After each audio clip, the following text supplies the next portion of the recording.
各位大家好，今天再跟大家谈咳嗽。咳嗽是中西医师都认为最难缠的一种病情。为什么呢？因为很多的病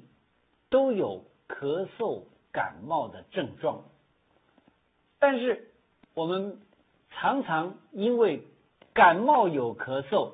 因此总认为咳嗽是很容易治疗，因此呢，有时候就会忽略了怎么样去早一点把这个咳嗽给治了。那么今天跟大家谈一谈《医宗金鉴》这本书。《医宗金鉴》是清朝的时候吴谦先生所编纂的，里面有一个部分称之为杂病心法。杂病心法特别有一章专谈咳嗽，他认为咳嗽是由于胃、由于肺这两个部分所患的。他说主要咳嗽的原因是聚于胃而关于肺。什么意思呢？就是说，他说因为胃很浊，以至于胃里头所游溢之精气，胃因为食物进到胃里面以后呢，在胃里面被消化了当然这个是在胃十二指肠等等这些脾胃这个部分呢，把它消化了以后，然后呢，把这个消化了以后的这所谓的精气呢，就送到全身各处去。那么胃浊，所以它游溢之精气呢，怎么样呢？就跟脾之湿一起的就进入了肺而成为肺里面的精液，以至于肺里面都不能够清，那么结果就浊了，浊了就没办法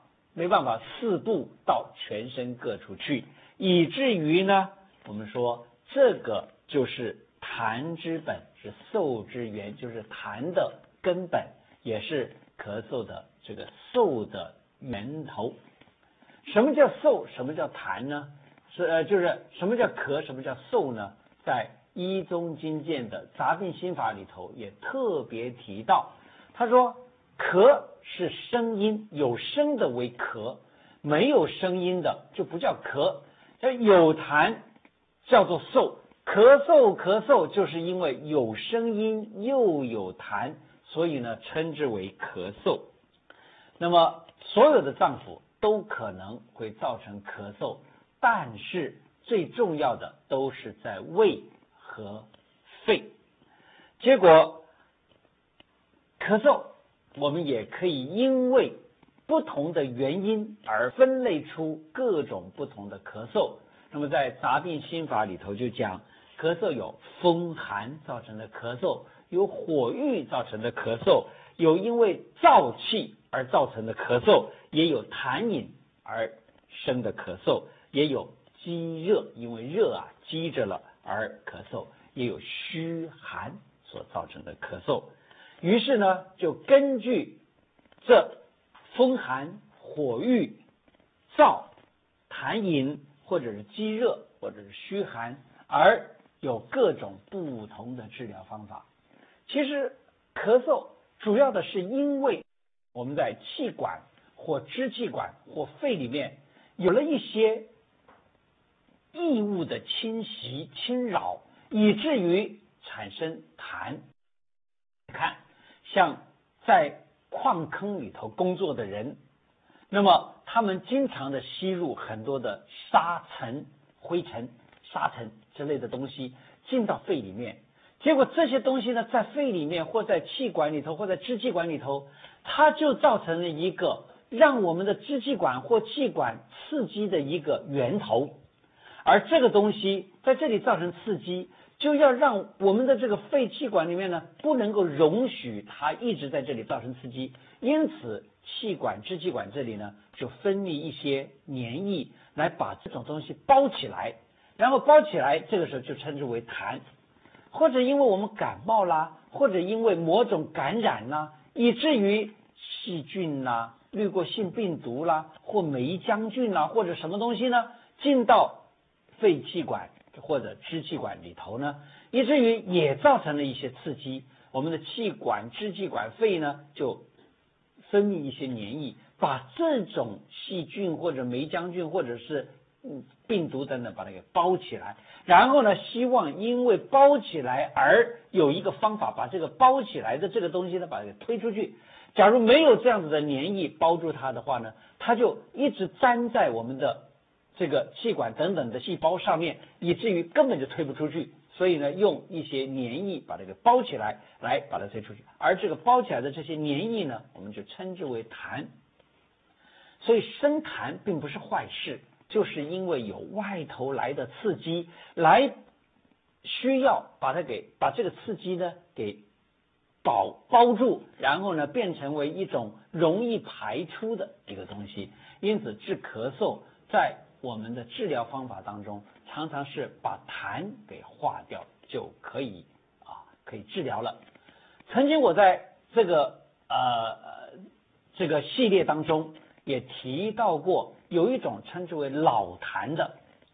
老痰就是在这个肺气管甚至于更深层的地方生了一种痰，而这个痰呢在里头就不容易出来。那么像有一本书叫做《辨证奇闻》，辨证奇闻是陈士铎先生所写的，他就怎么样治这个老痰呢？他就说利用六君子汤，再加上像白芥子啦等等这些东西，来把比较深处的痰给化出来。为什么用六君子呢？这六君子是一种补虚的一种药物。现在有很多人认为咳嗽就是一种热，就是一种实，所以呢多半不主张用补虚的药方，所以呢认为只要用了人参之类的东西，那么这个咳嗽呢会更深。其实有所不知的是，很多的咳嗽是虚的，气虚的这种咳嗽，你不用补虚的药方怎么能够治疗呢？所以很多的迷思在这个当中。其实应该是说，那些风寒初起的咳嗽不可以用人参等补气的药方。现在我再跟大家介绍这个辨证奇闻，陈士铎先生他的讲课内容，然后由他的学生把它给记载下来的这样的一本书，叫辨证奇闻的。因为陈士铎先生他对于辩证有非常非常清晰的指导，以至于他的学生记录下来的东西也是非常非常的丰富的。那么尤其陈士铎对于五行的阴阳的这种变化掌握非常非常的好，因此呢他治疗病情的时候常常从五行来治疗，结果呢都能够获得相当高超的疗效。好，现在呢跟大家介绍另外一个陈士铎先生治疗咳嗽的方式，他用所谓的平肝补水法。这他说有的人因为平时就阴虚阴气很虚，所谓阴气素虚，就是阴气从平时的时候就很虚，然后这种人假如再加上气恼，就是生气脾气不好，其实讲起来生病再加上脾气不好，这个人的病情就更难治疗。脾气不好啦，紧张啦，烦恼啦等等，也就是我们中医所说的所谓的七情都能够使人生病。七情就是情绪的变化，情绪的变化有喜怒忧思悲恐惊这七种，所以称之为七情。七情都能让人生病，结果这个人阴气素虚又加上气恼的话呢，这个时候再碰到了风邪偶犯，突然的碰到了风邪，就是这个风火湿燥寒等等的这种所谓的六淫的病的这个风邪，结果这个时候咳嗽那么你用驱风散邪的药物，结果都不一定能够治疗。为什么呢？因为祛风散邪，没办法治疗刚才所讲的阴虚。祛风散邪只不过是祛风散邪，就是治风寒初起可以治疗，可是对于阴虚它却一点办法都没有，所以必须要滋阴。不但滋阴，还要怎么样呢？因为它有气恼，所谓气恼就是生气啊。中医认为气恼、生气、紧张等等都是肝的毛病。肝气啊，他说肝病则怒，怒则伤肝，就是这样子一种恶性循环。你容易得肝病的人，多半都是容易生气的人，容易生气的人容易得肝病，容易得肝病呢，又容易再犯气恼、犯生气。所以他说滋阴以外还必须要平肝，所以滋阴不平肝则木来五金，木啊反来克金。木本来是被金所克的哦，金来克木，这是大家都知道的。可是现在木气太重的时候呢，它反来侮辱这个金，以至于呢会咳嗽，所以咳嗽不容易治好，必须怎么样？平肝补水。这个时候水能够来滋养这个木，以至于木气就被平了。所以他这里就建议使用一个处方叫做平补汤。平补汤里头使用的药方子就是什么麦冬啊、白芍啊、甘草、柴胡等等，用了柴胡、白芍就已经可以平肝了。再加上用了麦冬等等，麦冬、熟地等等呢，来治疗这个，就是来滋水。结果呢，平肝滋水，以至于能够解除这种咳嗽病情。然后呢，再加上一些补脾肺的药物，例如人参少量，用点百合，能够让这个人的精神意志能够把这个平复下来。这个时候人就不容易再继续咳嗽了。这平肝补水的方式来治疗咳嗽。再来，另外他还用一套方法，叫做滋肺燥。肺属金，金在中医学上认为是燥气。有一句话叫做阳明燥金阳明呢，阳明大肠跟肺相表里。那么肺因为燥金之气因为阳明肺经燥金之气呢，也可能会容易造成咳嗽。因为金太燥了，以至于呢它就不能够生水。金本来是生水的，因为水为金之子，水是肾。那么这个时候金不能生水，以至于呢肾水也不足，那么这个时候久咳不愈，反而口吐白沫，气里面都是血腥。我相信很多人都有这个经验过，就是咳嗽的时候会闻到，会感觉到这个肺里面出来的气都带有血腥味儿。那么这个时候呢，大部分的人以为这是肺太湿，其实呢不对，是肺经太燥。因为肺气假如不燥的话呢，那么肺的清肃之气会往下行，那么这个时候肾水就足，以至于能够上升交心，结果心火能够下降交肾，这个时候就不会传到肺，以至于不会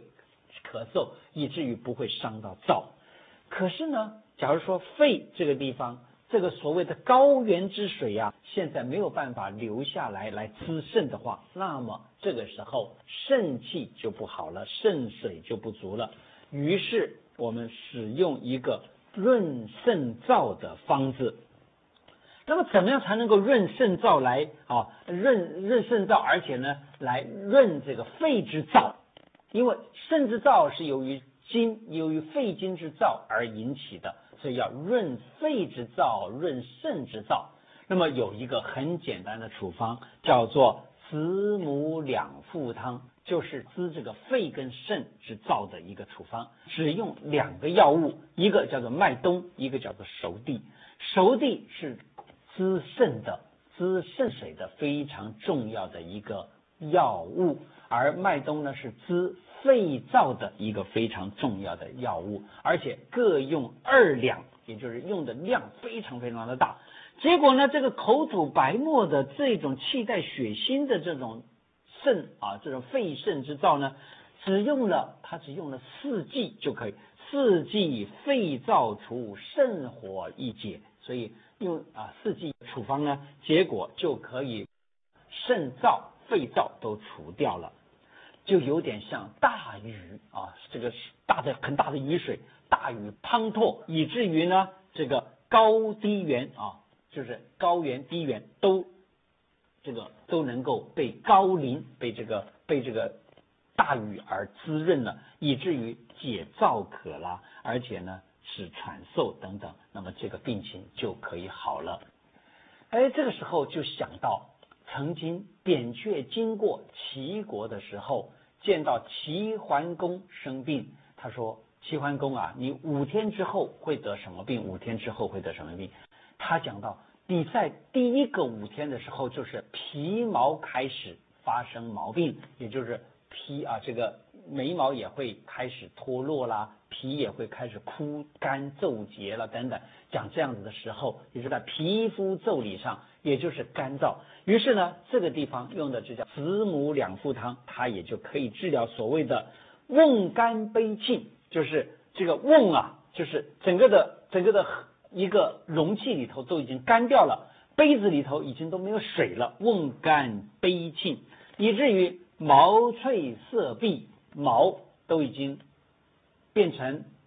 容易干而脱落，颜色也已经变得干枯了。那么筋急早枯，这个筋也收缩了，而且呢指甲等等都已经枯萎了。那么这样子的一种咳嗽，那么它可以治疗，当然那一类的情况想来也能够被这样子一个简单处方而能够改善。可惜齐桓侯当时不听扁鹊的，而没有治疗，失去治疗时机，以至于齐桓侯呢在第4个5天之后呢就已经生病了，以至于都没有办法治。另外一种咳嗽，这种咳嗽是肾水枯。肾是由精来生水，以至于肾水呢就不容易枯燥。可是现在有一种病情是肾水枯竭，肾水枯竭他说是因为久病咳嗽，就是咳嗽咳得太久了，肾水以至于结果他吐出来痰的颜色都红，可是吐出来的痰色都红了，于是我们一般的医生都认为这个是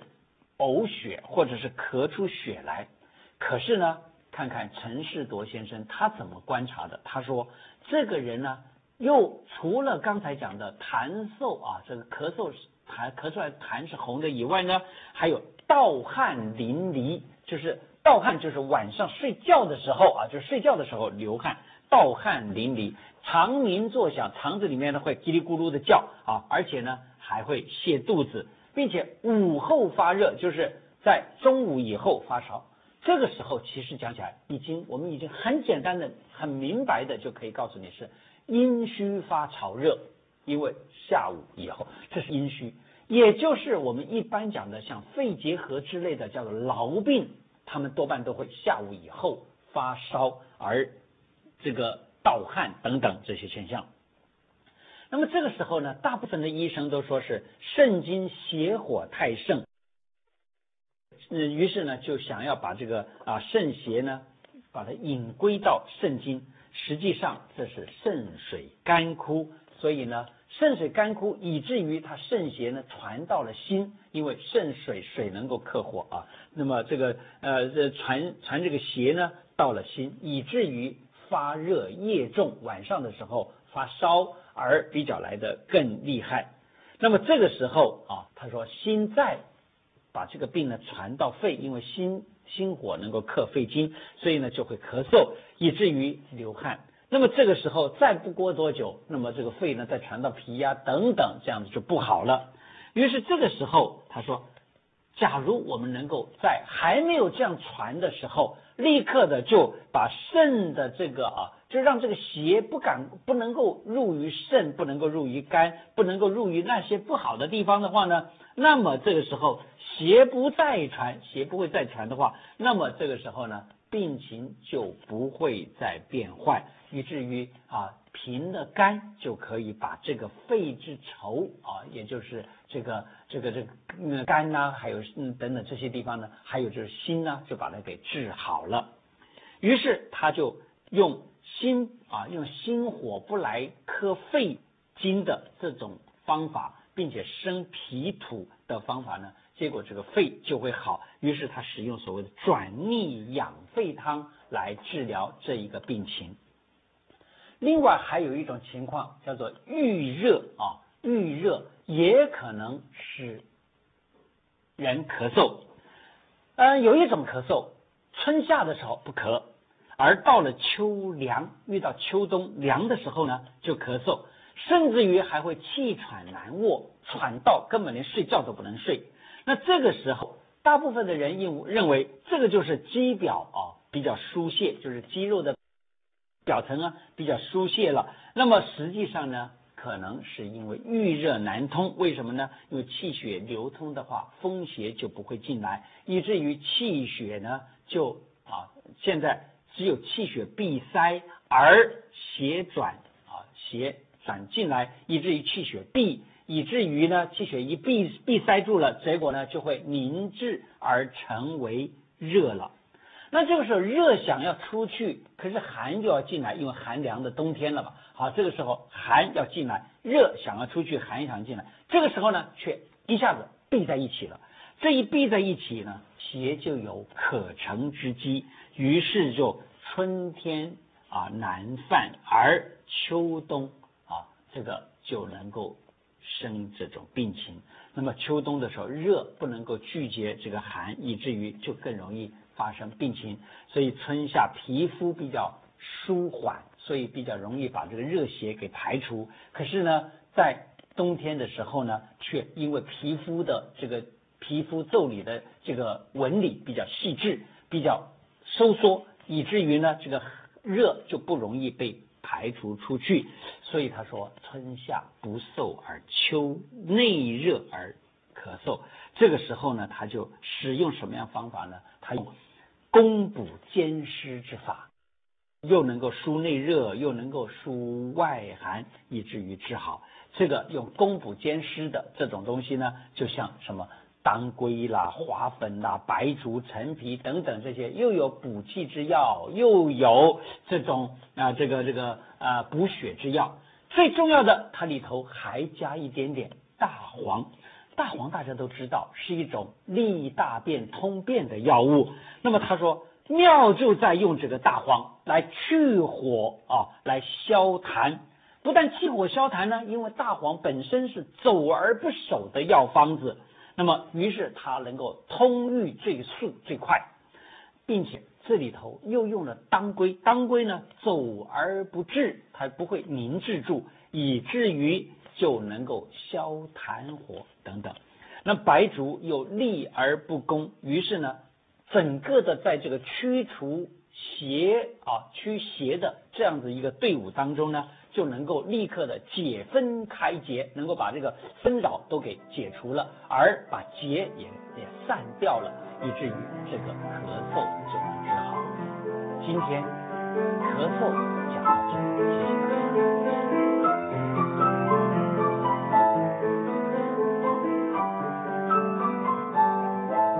各位观众好，胡医师你好。我想季节在变化的时候好像很多人都会有那种皮肤瘙痒啊，或者是起疹子啊，或者对，那我不知道说中医在这方面有没有什么防治的方法其实最好是预防。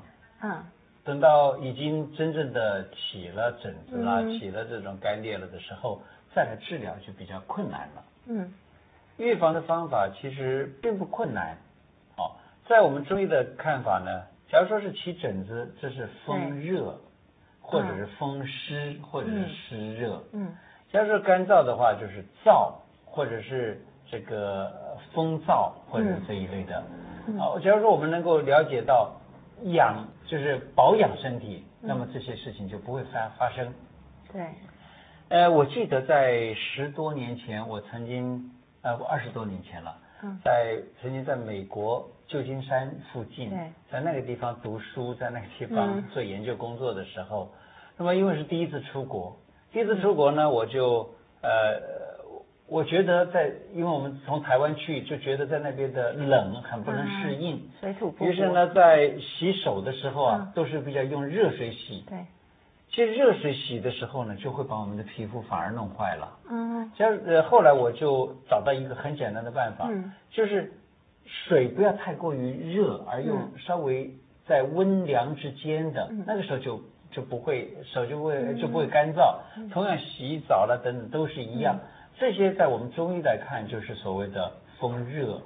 或者是燥热之类的毛病。假如说在开始的时候就能够保护好，就不会。还有呢，就是我们用肥皂洗的时候，肥皂呢是能够把油脂给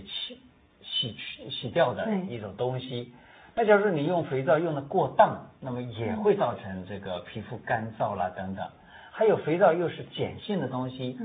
碱性的，你知道这个皮肤上面那个有一种霉菌的感染呢，假如说遇到碱性的，它特别比较喜欢这种，所以你洗肥皂的时候还要把肥皂洗得干干净净的才行。